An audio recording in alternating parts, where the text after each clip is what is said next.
नमस्कार. आज आपण प्रगतशील शेतकरी पवार सर यांच्या ऊसाच्या प्लॉटवर आलो. त्यांनी केरळचं मार्गदर्शन घेऊन त्यांच्या प्लॉटमध्ये काय बदलले हे आपण त्यांच्याकडून समजून घेऊ. नमस्कार. नमस्कार. तर तुमचं नाव सांगा. माझं वसंतराव पवार. बरं, तुम्ही आपल्या ऊसाच्या प्लॉटसाठी केरळचं मार्गदर्शन घेतलंय का? हो, पहिल्यापासून लागवडीपासून बरं, हे आपला किती एकर प्लॉट आहे? हो, 1 एकर प्लॉट आहे. 1 एकरचा प्लॉट आहे.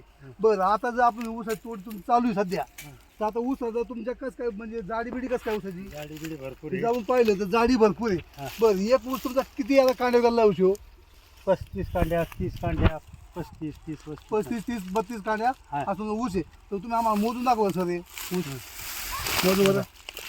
1 2 3 4 5 6 7 8 9 10 11 12 13 14 15 16 17 18 19 20 21 22 23 24 25 26 27 28 29 30 31 आणि 32 33. 32, 33, 35 कांड्या पण तुमचा आहे. त्याच्यासाठी ऊस आहे समजा. हा. हा.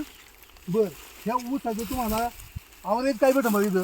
आता ॲव्हरेज माझा अंदाजे 80 पर्यंत जायला पाहिजे. म्हणजे 80 पर्यंत जायला पाहिजे. हा. पहिलं किती निघायचं या ठिकाणी? 60 जास्तीत जास्त.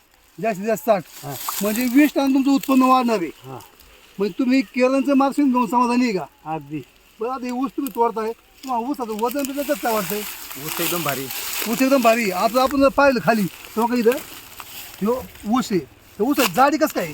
जाडी एक नंबर. हा, जाडीचा नाद म्हणजे नाही याला. जाडी भरपूर जाडी बघा. हा. जाडी खूप आहे. म्हणजे बांबू आणि जाडी आहे ऊसाची. जर आपण पाहिली तर माग हे पा मुळीवर मुळी पडली. म्हणजे आवरेज पण चांगलं तुम्हाला आवरेज चांगलं आहे. भेटतंय. हा, जर आपण पाहिलं तर ह्या ऊसामध्ये तुमच्या उत्पन्नामध्ये वाढ होईल तुम्हाला वाटतंय ना? 100% व्हायला पाहिजे. म्हणजे तुम्ही केरळ कंपनीला माहिती देऊन हा. तुम्हाला वाटतंय उत्पन्नामध्ये वाढ होईल म्हणून. 100%.